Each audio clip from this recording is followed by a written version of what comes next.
un salaud, un pourri, cette très mauvaise rencontre d'Alain Delon qui restera secrète à jamais. À quel grave incident Alain Delon s'était-il retrouvé mêlé? Un ancien proche l'évoque à bas mots dans une biographie de la star. Le 24 novembre dernier paraissait en librairie une nouvelle biographie d'Alain Delon.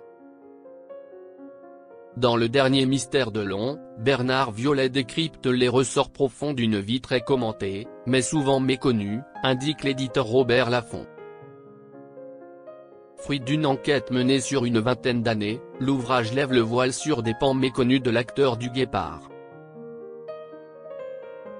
La première du livre évoque notamment son service militaire effectué entre Pont-Réan, dans le département d'Ille-et-Vilaine, et les Bormettes, à l'est de Toulon.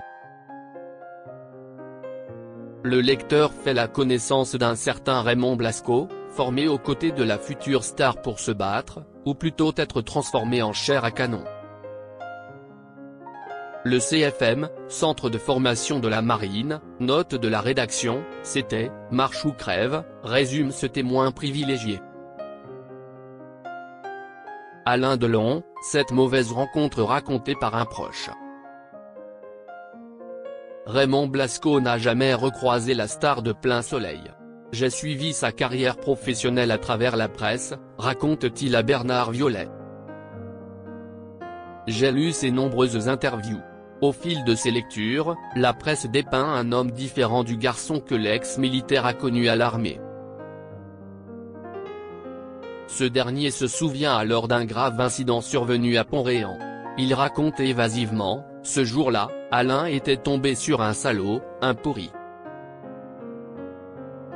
Que s'est-il vraiment passé?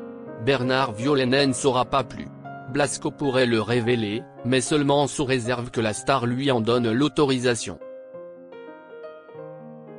Alain Delon mort en août dernier, cette très mauvaise rencontre restera secrète à jamais. Alain Delon, charmant mais mal élevé? Bernard Violet ne tresse pas forcément des lauriers au père d'Anthony, d'Anouchka et d'Alain Fabien Delon dans son livre. Il était un homme d'une grande complexité.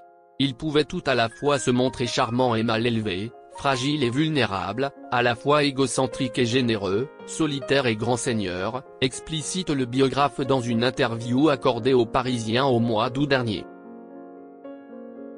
De l'acteur resteront, selon lui, une filmographie impressionnante et fantastique, de renommée internationale, beaucoup de questions sur le personnage trouble qu'il était, fasciné par le milieu ainsi que le souvenir d'un autocrate devenu star.